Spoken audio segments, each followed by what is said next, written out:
알겠습니다. 자, 이번 주 탑3 세 번째 키워드로 가겠습니다. 세 번째 키워드 보수 재통합 물음표입니다. 자, 요즘 이제 그 오세훈 서울시장이 이제 눈에 좀 띄는 행보를 하고 있습니다.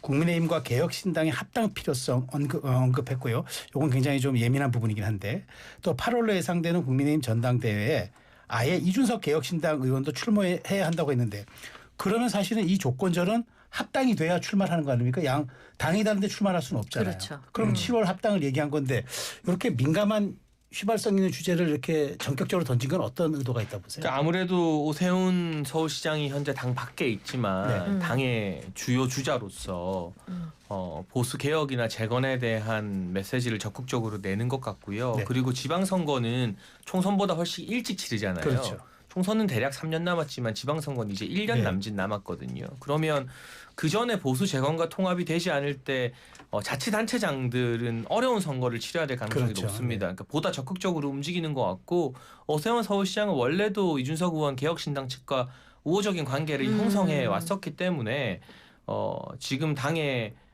이준석 의원 같은 젊은 피가 다시 돌아와서 개혁하는 게 필요하다. 그리고 보수가 둘로 쪼개어져 있으면 하나로 똘똘 뭉치는 민주당을 상대로 맞서 싸우기 힘들다라는 당연한 원론적인 이야기를 하는 것 같아요. 네. 근데 앞으로 오세훈 시장이 이제 서울시정을 넘어서서 국민의힘과 보수 진영의 어떤 정치적인 메시지를 과거보다 더 적극적으로 내지 않을까 전망이 되는데 그 부분이 또 보수 재건의 한 축이 될 것 같긴 합니다. 근데 서울시장 재선을 지금 염두에 두고 있다는 소문이 있던데요. 그럼요. 당연히 서울시장에 다시 도전하겠죠. 네. 서울시장 4선이 되나요? 5선이 되는 거죠. 최초의 5선 시장이 되는 건데 네. 이 어려운 국면에서 야당으로서 서울시장에 다시 당선이 되면 그게 어떤 선거보다 더 큰 성과가 되는 것이기 그렇죠. 때문에 차기 대선 교두보가 된다고 볼 것이고요.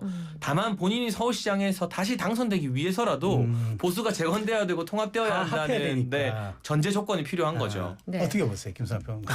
저는 자기가 서울 집값에다가 불을 질러놨는데 그거는 해결 안 할 생각은 안 하고 지금 뭐 다시 선거에서 당선될 고민만 하는 건가? 그거부터 먼저 잡으시라. 거기부터 먼저 뛰어다니시라 이런 말씀 좀 드리고 싶고요. 너무 앞서 나간 얘기인 것 같아요. 결국 지금 국민의힘은 탄핵의 강도 못 건넌 거 아닙니까? 그것도 못 건너서 자기 스스로 반성도 못하고 있는 정당에다가 지금 당을 다시 재편한다고 얘기를 하면 그건 너무 먼 얘기 아닌가요?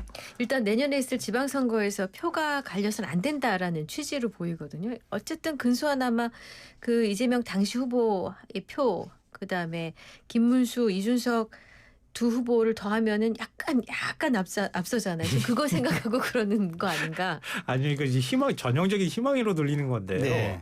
이준석 후보가 받은 표가 다 국민의힘 표라고 정말 장담할 수 있으세요? 그렇지 않아요. 그건 진짜 산수고요. 네.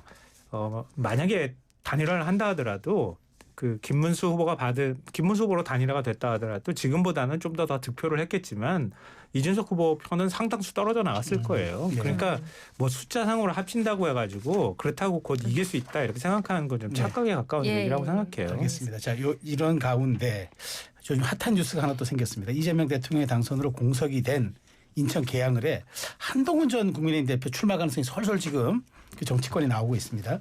이게 진짜 큰 도박에 사실 가까운 이제 부분인데 그러다 보니까 이준석 개혁신당 의원은 이긴다면 정치적 동력을 얻겠지만 지면 제2의 황교안 된다고 아주 그냥 공개적으로 지켜냈습니다. 갑자기 황교안 전 대표가 의문의 입회를 당한 것 같은데.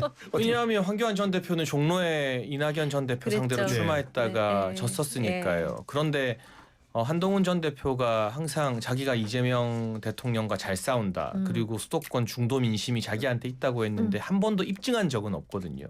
그러면 이재명 대통령이 자리를 비운 그 지역구에서 후계자와 싸우는 모습을 통해 진짜 중도와 수도권에서 먹히는지 선거로 한번 증명해야 되는 거 아니겠습니까? 그리고 지금은 보수 진영의 지도자들에게 희생과 헌신이 필요할 때인데 한동훈 전 대표는 항상 양지만 꽃길만 걸어 다녔거든요. 그런데 계양을은 원희룡 전 장관도 도전했던 자리입니다. 그렇죠. 원희룡도 도전했는데 한동훈 전 대표가 겁을 내고 피한다면 너무나 비겁한 일이 아닐까 싶고요. 이 정도 헌신하는 모습은 보여야 한동훈 전 대표에게 상처받은 보수 지지자들의 마음이 조금 돌아설 여지라도 생기지 않을까. 예. 저로서도 한동훈 전 대표라면 나올 것 다른 같다. 양지나 보궐선거에서 국민의힘이 유리한 지역 나가는 건 너무 명분이 없고 네. 이재명 대통령과 진짜 잘 싸우는지 수도권 중도층에게 진짜 인기가 있는지 보려면 개항을 정도는 나가는 게 명분이 있고 소구력이 있는 행보가 아닐까 싶습니다. 자, 이제 마지막 질문이 될 것 같습니다. 개항 나가면 제가 당분간 그만 놀리겠습니다. 그럼 나갈 수 나가라는 있을 소리로 것 같아요. 나가라는 소리로 아니 들리는데. 안 나간 근데 절대 아니, 안 나간다로 이제까지 들리는데요. 봐왔던 한동훈 전 대표의 꽃길 본능이라고 제가 표현하거든요. 이 양지 본능, 꽃길 본능으로 오늘 보면 키워드 나왔어요. 네, 안 나갈 가능성이 높아요.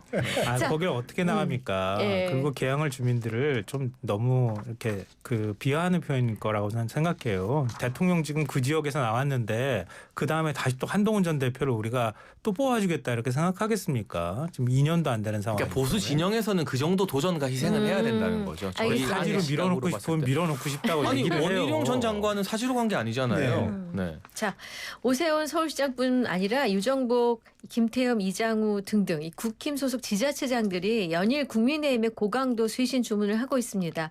제2의 정풍 운동이라도 이제 하라는 건데요.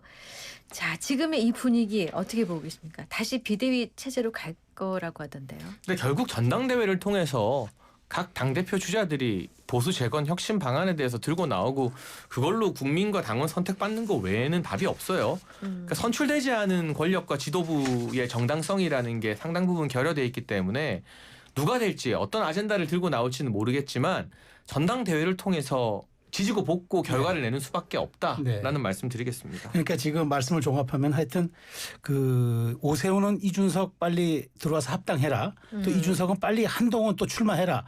정말 혼돈의 보수를 보는 정말 그런 느낌입니다. 다 모두 적인 것 같고 다 동지인 것 같은데요. 제가 보니까. 정말 혼돈의 시간입니다. 네, 맞습니다. 네. 자, 이번 주 탑3 여기까지 해야 될 것 같습니다. 네, 지금까지 김성완 시사평론가, 장예찬 전 국민의힘 최고위원 두 분과 함께했습니다. 감사합니다. 잘 들었습니다. 감사합니다. 르노 그랑콜레오스 하이